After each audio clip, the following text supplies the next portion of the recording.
Ok, bonjour à vous. Aujourd'hui, on va parler de la prophétie d'Apocalypse chapitre 9. C'est un peu compliqué, donc on va y aller doucement. Donc, il y a deux. Dans cette prophétie d'Apocalypse chapitre 9, il y a deux temps importants. Il y a les 150 jours, les 5 mois, 150 jours, 5 mois, 5 mois, 150 années. Et il y a les 1 an, 1 mois, 1 jour, 1 heure. Ça s'appelle la 5e et la 6e trompette. La 5e et la 6e trompette. Il y a 7 trompettes, il y a 7 sceaux qui sont ouverts dans l'Apocalypse, il y a 7 églises, et ça c'est la 5e et la 6e trompette. Comment savoir ce que ça veut dire? Donc nous allons lire, pour commencer. En fait j'aurais dû le faire en français. Et on va lire, on trouve ça dans Apocalypse chapitre 9. Apocalypse chapitre 9. Et nous avons la 5e et la 6e trompette. Et nous lisons.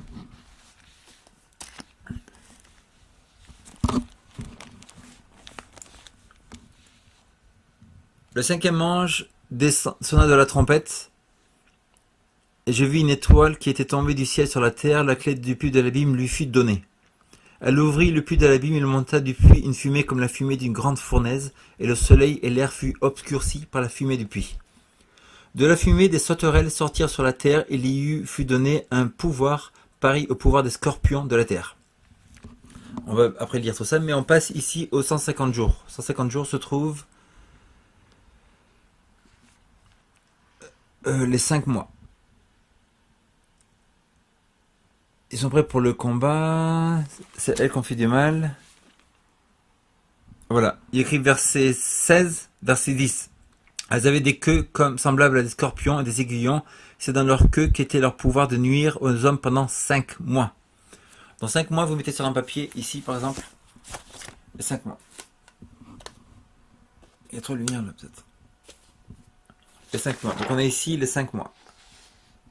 On a 150 jours, 5 mois. C'est le 5e ange, Apocalypse 9. Et on a la 6e trompette, le 6e ange, 380 jours. 5 mois, 50 jours, tout ça. Après, il y a tous les détails de ce qu'on va voir. Donc, ce qu'on vient de voir ici, c'est chapitre 9, verset 1. Nous avons, il y a écrit, le 5e ange sonna de la trompette. Père Céleste, je prie qu'on puisse comprendre ta parole. Oh non, Jésus, s'il te plaît. Amen. Le 5e ange sonna de la trompette. Je vis une étoile qui était tombée du ciel sur la terre. La clé du puits de l'abîme lui fut donnée. Donc, c'est qui un ange qui est tombé du ciel sur la terre?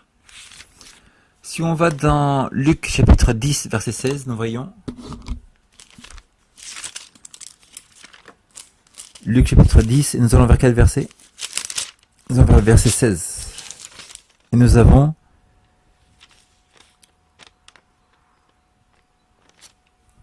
Ah, j'ai trompé. Luc 10, 18. 10, 18, il est écrit... Il leur dit, je voyais Satan tomber du ciel comme un éclair. Et il leur dit, je voyais Satan tomber du ciel comme un éclair. Donc, cet ange qui tombe du ciel sur la terre, ça parle de Satan, en fait. C'est un pouvoir qui arriverait sur la terre, satanique. Dans la trompette, je vis une étoile qui était tombée du ciel sur la terre. La clé du puits de l'abîme lui fut donnée. C'est quoi un abîme? On voit, c'est un abyssos, un abysse. Abyssos. On voit que dans Apocalypse chapitre 20, Apocalypse chapitre 20, que le Satan est lié sur l'abîme. L'abîme, c'est que quand Jésus revient, tous les bons vont partir au ciel, tous les méchants vont être détruits sur la terre sera vide, ça sera un abîme pour lui. Après, il nous est dit, elle ouvrit le puits de l'abîme, il monta du puits une fumée comme une fumée d'une grande fournaise, et le soleil et l'air furent obscurcis par la fumée du puits.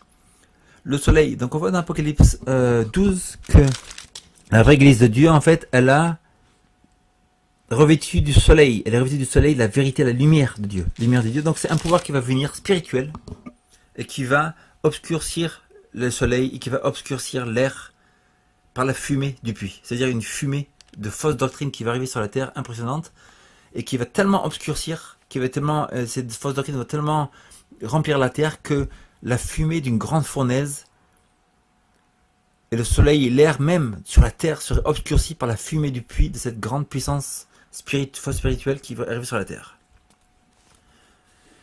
Verset 3. De la fumée des sauterelles sortirent sur la terre, il leur fut donné un pouvoir pareil au pouvoir des scorpions de la terre.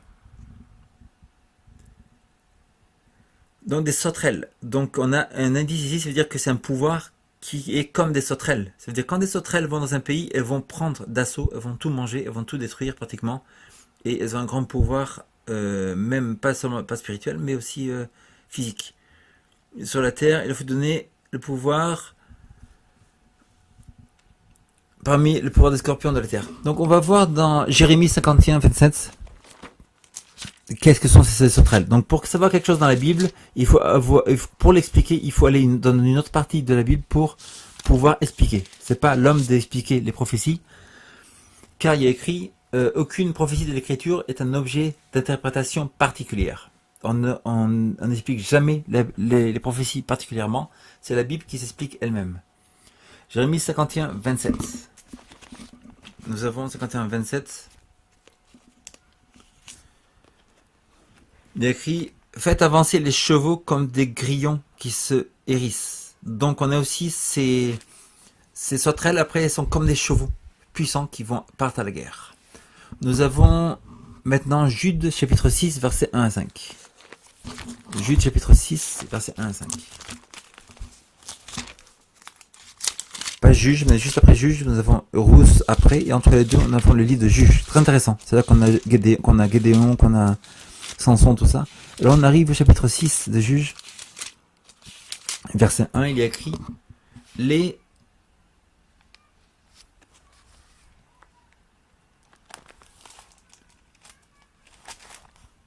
Israélites firent ce qui est mal aux yeux de l'Éternel, et l'Éternel les livra entre les mains de Madian. Madian, c'est les descendants de Ishmaël, qui étaient les païens arabes avant Mohammed. Pendant 7 ans, les mains de Madian puissantes contre Israël, c'est à cause de Madian que les Israélites se firent des tranchées dans les montagnes, des cavernes et des fortifications. Quand Israël avait semé, Madian montait avec Amalek et les Bédouins de l'Orient. Donc ça parle de Bédouins de l'Orient ici. Et il montait contre lui.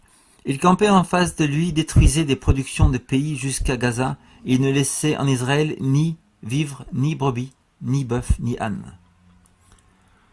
Quand ils montaient avec leurs troupeaux et leurs tentes, ils arrivaient comme une multitude de sauterelles. Et ils étaient innombrables, eux et leurs chameaux, qui venaient dans le pays pour ravager. On voit que Madian, descendants des musulmans, venaient et ils montaient avec leurs troupeaux et leurs tentes comme une multitude de sauterelles. Comme une multitude de sauterelles. On a Juge chapitre 7, verset 12. Il nous est dit, Madian, Amalek et tous les Bédouins de l'Orient s'étaient abattus sur la vallée comme une multitude de sauterelles. Et leurs chameaux étaient innombrables, comme le sable qui est sur le bord de la mer. Donc on a ici que la similitude des sauterelles qu'on a dans Apocalypse chapitre 9, nous voyons bien que ces sauterelles-là, ça parle de l'islam. Donc y a rien, c'est juste une prophétie biblique qui est écrite au 1er siècle. Et donc la plupart des musulmans, ça ne veut pas dire que les musulmans sont mauvais, mais c'est juste une prophétie qui nous parle en détail comme quoi il y a un pouvoir qui viendrait sur la terre. Et c'est intéressant de voir ce chapitre 9 et toute la Bible, le livre d'Apocalypse est écrit dans le 1er siècle, en 90 après Jésus-Christ, donc 500 ans, 400 ans avant la naissance de Mohammed. Très impressionnant que la Bible décrit ça 500 ans avant la naissance de Mohammed. Le 5e ange sonna de la trompette. Je vis une étoile qui était tombée sur le ciel, sur la terre, la clé de l'abîme, tout ça. Il y a écrit, la fumée des sauterelles sortir sur la terre, il faut donner un pouvoir pareil à des scorpions de la terre. Il lui fut dit de ne pas toucher l'herbe de la terre, ni aucune verdure, ni aucun arbre, mais seulement les hommes qui n'ont pas le sceau de Dieu sur le front. Donc ça parle d'avant Mohammed, c'est-à-dire que les tribus des Ottomans, quand ils sont venus en Europe, ils ont laissé les gens qui gardaient le sabbat, mais ils ont tué beaucoup des catholiques qui n'avaient pas le sceau de Dieu sur leur front. Et vous pouvez regarder ça dans les écrits des musulmans. Ça veut dire, Suleiman, il a même dit à sa tribu de venir en Europe, et il dit, tous ceux qui ont le crâne rasé, dans les couvents, tout ça, vous les tuez, mais ceux qui gardent le sabbat, vous les laissez tranquilles. C'est intéressant que Dieu a utilisé le peuple musulman pour punir. Comme c'était le cas aussi dans le 11 septembre. Il leur fut donné non de les tuer, mais de les tourmenter pendant 5 mois. Et le tourment qu'elle causait était comme un tourment causé par un scorpion lorsqu'il pique un homme. En ces jours-là, les hommes chercheront de la mort et la trouveront pas, désireront mourir et la mort fuira loin d'eux.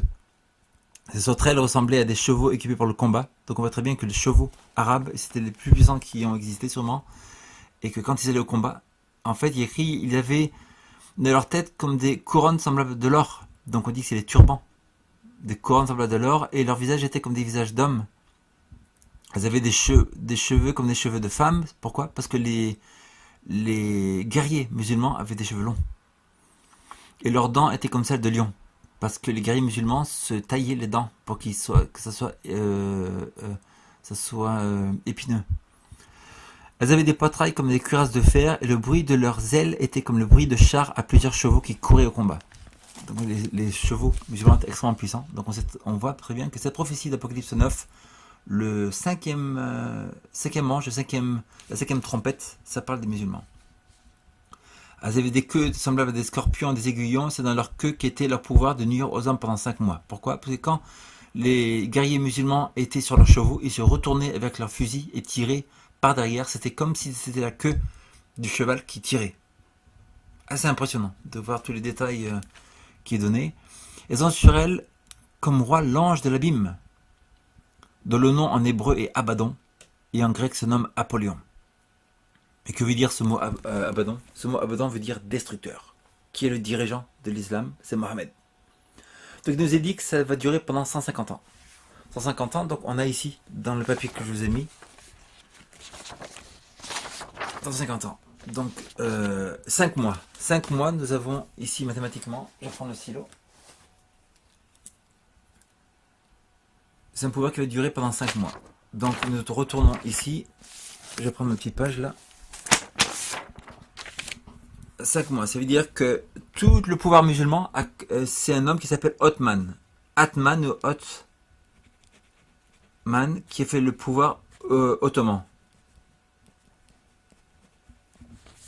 En 1299, 27 juillet, il va unir tout l'islam dans l'Est pour que ça devienne un pouvoir uni. Avant ce 27 juillet 1299, toutes les tribus de l'islam étaient dispersées. Mais depuis ce moment-là, cet homme Othman a donc uni toutes les tribus de l'islam. Mais la prophétie nous parle que c'est un pouvoir qui va durer 5 mois. 5 mois. Nous avons que 5 fois 30, ça fait 150. N'est-ce pas? 5 fois 30, 5 mois, 2 fois, c'est écrit dans Apocalypse 9, ça fait 5 fois 30, ça fait 150. Donc, si on prend ces 2299, on ajoute 150 ans. On a 9 ici, 9, 10, 12, 13, 14. On arrive à 1549. Le 27 juillet, on arrive au 27 juillet 1749. Est-ce que quelque chose d'important s'est passé sur là? Ben oui. Il y a Palaéologus, dirigeant de l'empire chrétien européen, est mort et son frère Constantine a pris le pouvoir. Néanmoins, pour la première fois dans l'histoire chrétienne, cette personne-là a demandé au sultan Amuras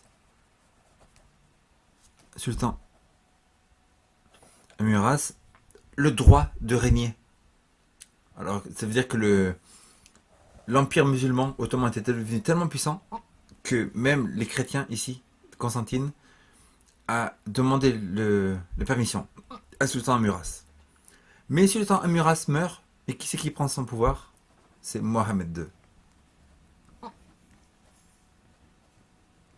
Mohammed II. Le 27 juillet 1449. Impressionnant. Donc on a cette partie de la Bible qui nous dit que ce pouvoir-là va tourmenté les hommes pendant 550 ans. 5 moins 150 ans. De 1999, Ottoman, il unit tous les pouvoirs musulmans. Et pendant 150 ans, jusqu'à 1149, il tourmente tellement qu'en fait, Paléologus meurt, son frère Constantine demande même le droit de régner à Sultan Muraz de l'Empire ottoman. Il meurt et Mohamed II prend le pouvoir et c'est lui qui va prendre d'assaut Constantine. Néanmoins, c'est pas terminé parce qu'on voit qu'il y a une deuxième. Donc, on voit déjà que c'est un détail impressionnant. Donc, on peut être sûr que la Bible est la parole de Dieu. Et on sait que ces livres ont été écrits au 1er siècle car on a beaucoup d'écrits. On a moins 1500 manuscrits de la Bible de cette époque-là. Il y a écrit donc ils censuraient le roi Abaddon. Après, il y a écrit le 6e ange arriva. Il y a écrit pour délier les 4 anges qui sont enchaînés dans le grand fleuve de l'Euphrate. Et les 4 anges qui étaient prêts pour l'heure, le jour, le mois, l'année furent déliés pour tuer les hommes. Le nombre des combattants de la cavalerie était 2 myriades de myriades, et j'entendis le nombre. Enfin, les chevaux, pareil, avaient cuirasses de feu, hyacinthe et de soufre. Les têtes étaient comme des têtes de lion, bouche sortait du feu. Les tiers des hommes furent tués par les flots, le feu, la fumée, le soufre, etc. Et les autres hommes ne furent pas tués par ces flots qui ne se repentirent pas des œuvres de leurs mains. Ils ne cessèrent pas d'adorer des démons, des idoles d'or, d'argent, de bronze, de pierre, de bois, qui ne peuvent ni entendre ni marcher. Donc en fait, Dieu a envoyé ses pouvoirs musulmans pour punir le monde chrétien. Corrompu, le faux monde chrétien, ça veut dire le monde catholique, Babylone. Mais ici, il y a une autre date importante, il y a écrit les 4 anges qui étaient prêts pour l'heure, le jour, le mois, l'année. Donc on va ici, désolé. Ok. Donc on a une date, le 6e ange, 150 ans. 5e ange. Le 6e ange, ici, donc on a 5e ange, et ici on a le 6e ange.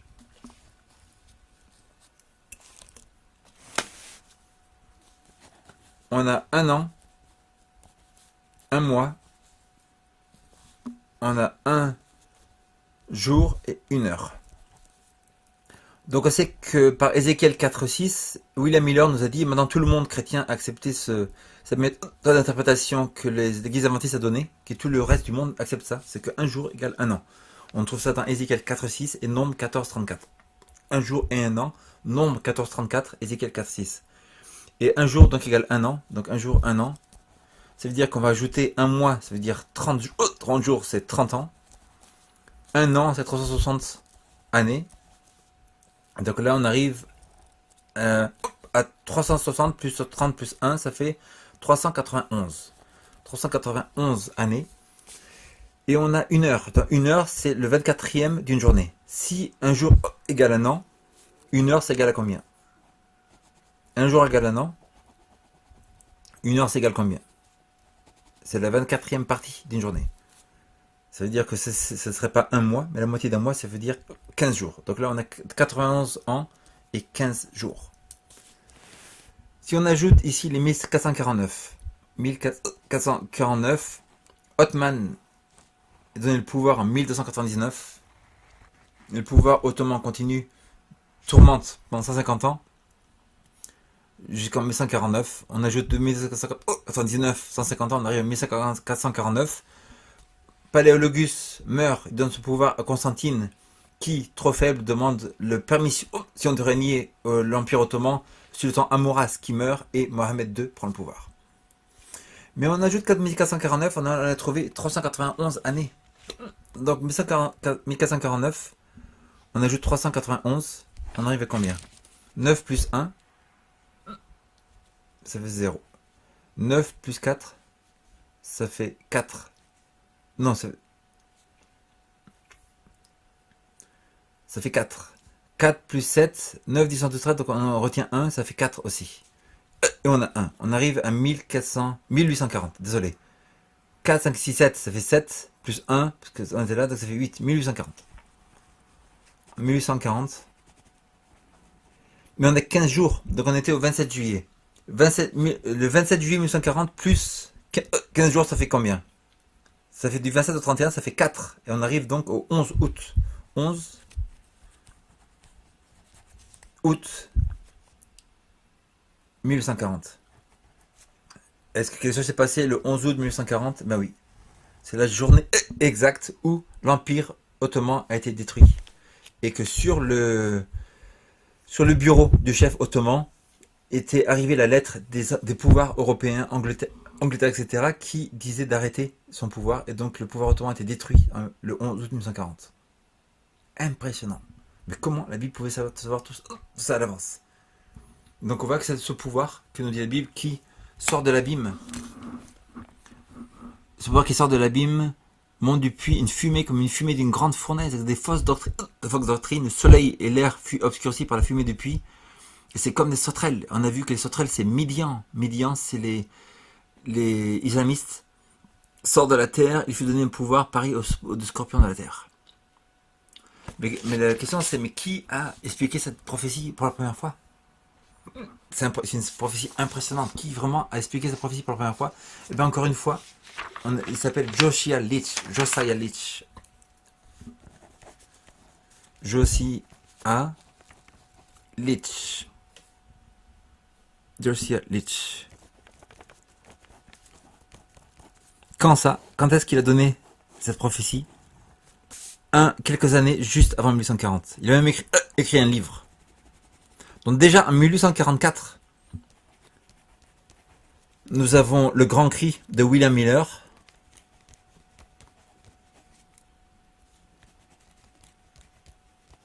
C'est en 1844, il n'a pas été donné en 1844. Le cri de William Miller, il a été donné au moins 10 ans avant. Ça veut dire qu'en 1830 déjà, William Miller il commençait à prêcher. Que dans quelques années après, la purification du sanctuaire allait arriver. Mais pendant que tout le monde chrétien aux États-Unis, dans plein de pays, ils étaient en train d'écouter ce message-là, vient un autre adventiste ici, Josiah Litch, juste avant le truc de 1844, en 1830 à peu près, 1838, un truc comme ça, Josiah Litch a écrit un livre, il dit, dans 1 an, dans 2 ans, le pouvoir musulman va tomber, car d'après ma prédiction des 150 ans de Apocalypse 9, et des 391 jours et 391 années et 15 jours d'Apocalypse 10, nous voyons très bien, parfaitement, clairement, que le 11 août 1840, quelque chose va se passer de très significatif sur le pouvoir musulman qui va être détruit. Et qui va arrêter son pouvoir.